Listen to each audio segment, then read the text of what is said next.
Joining us now is a Mail on Sunday's Anna Mihailova. Anna, good morning. We heard from Rishi Sunak there. Now, MPs returned from recess today. Will the conflict be a significant topic in the Commons today? Absolutely. I mean, you can expect the Prime Minister to probably make a statement to the Commons today. David Cameron's out and about this morning on a broadcast round.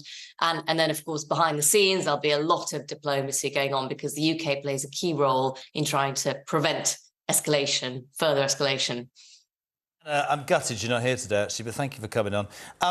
You know, this whole, we were talking about it, brink of World War III chat that's going on. And we sort of dissected this in the last 2.5 hours, and everybody seems to have a theory, don't they? You know, for Israel, you could argue, as I just did with Anthony Gleeson, that this suits Netanyahu, the fact that these drones, some landed in his territory. It suits Hamas. I'm guessing that Iran showed solidarity by launching the similar things. You've got Joe Biden in the States, apparently now, you know, proving that he's a strong statesman whilst Trump's in court.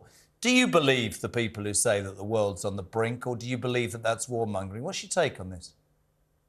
I think there has to be readiness. I mean, the phrase that keeps being used by senior politicians here is we're in a pre-war state, which when I first heard that, I was quite skeptical. But at the end of the day, you do have to have preparations involved, because the risk with a world war conflict, if you look at history, if you look at any big conflict, it's often not the designed steps that were taken. It's some kind of misfire. So it's a the greatest risk is a miscalculation on one side or the other.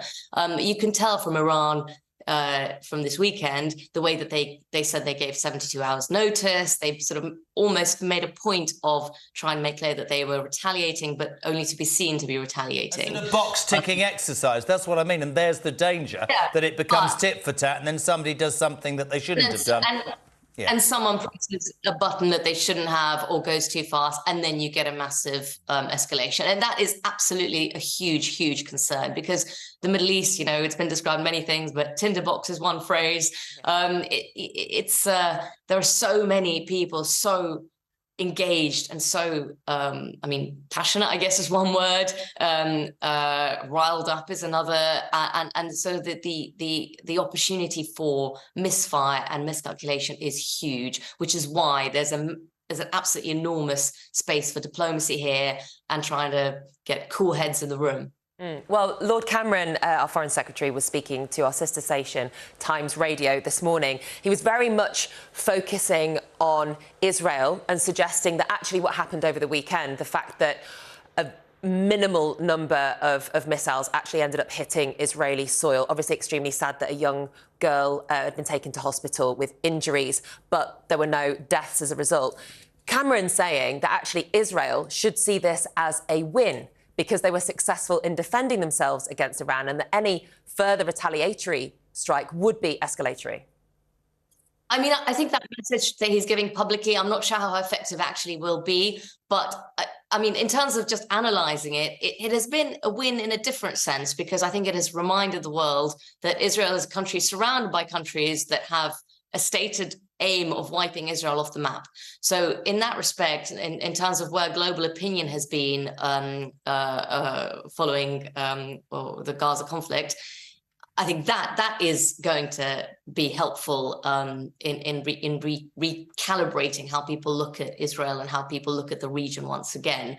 It'll certainly make fewer MPs call for stopping arming, stopping the UK arming Israel. It'll certainly have a gear shift in that respect. But I mean, David Cameron's role here is interesting, because he's sort of recently traveled to the US, basically lecturing the United States over Ukraine. I'm so glad you said this, because I can't have this bloke at all. He did a 360-degree turn the other week when he was saying, you know, maybe we shouldn't sell arms. And the next day, when Biden said we stand next to you in a dogfight, he said the same. I get the distinct impression that he's now the voice of the British government. I see nothing. Sunak did that, but I'm sort of with you on that. He seems to be lecturing people a bit. to be fair. Yeah, and as we all know, people who lecture do not then have a great amount of success in trying to persuade people to do what they actually want.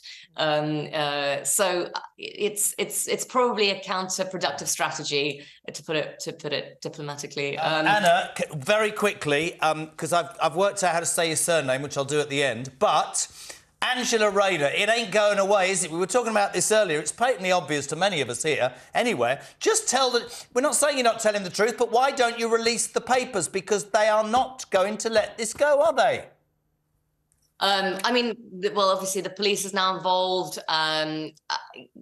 We've got people coming out, and I think in my paper yesterday, there was a story about a former aide of Angela Rayner's who says, no, she's absolutely not telling the truth about where she was living at the time. So yes, of course, there's going to be more and more pressure. I mean, she has now sort of staked her political career on a criminal conviction, criminal charge, but that's not really. I don't think that will help it go away either. And I think the biggest problem is we're in a run-up to a very important local election campaign, and then a following, even more important general election campaign. And she's just not going to be out and about as much. This is the thing, because every time she goes out, until she clarifies and releases the papers she says she has, she's just not really... Do you agree with me that it suits... Sorry, go on. It suits Starmer a bit, I think. Do you think? I think it does and it doesn't. I think in some ways, certainly it takes a shine off for a bit. And but he also does need her for the unions, for certain wings of Labour that give her huge support and that don't necessarily resonate with him. What can you say about the detail of the language that Angela Rayner has used? We know that she's denied any wrongdoing, but she said, I need to know the quote really, that if she has been found to have broken the law, or is it if she faces criminal charges that she will step down? Because there's a big difference there, because I believe the sort of thing that she's been accused of that she denies, you would have to bring that charge within, I think it's 18 months. No, but I think when Anna talks about staking her political career, I think it's going to be very difficult for her if she's been proven to have lied. Listen, if she says that she's standing by the truth, I just don't understand why she doesn't let the papers out and get it done and get it nailed and get it put away. That has to make you think, that's a bit dodgy. This could have gone away 3 months ago. Anna?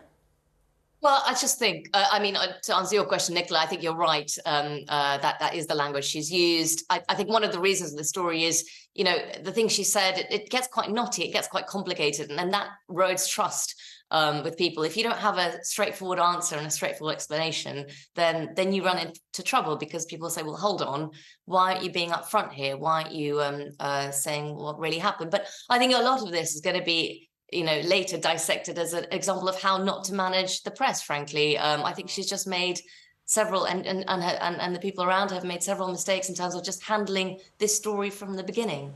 Well, thank you so much for joining us, as ever, Anna Mihailova from the Mail on Sunday. Can I just, you know, you've got a sense of humour, haven't you? They always say I can't say your name. I've worked it out. It's Anna Mihailova. Mihailova. Do you not prefer that, Anna? Thank you so much, Anna, for joining us. And I can only apologise. Jeremy, thank you. Thank you. We love her.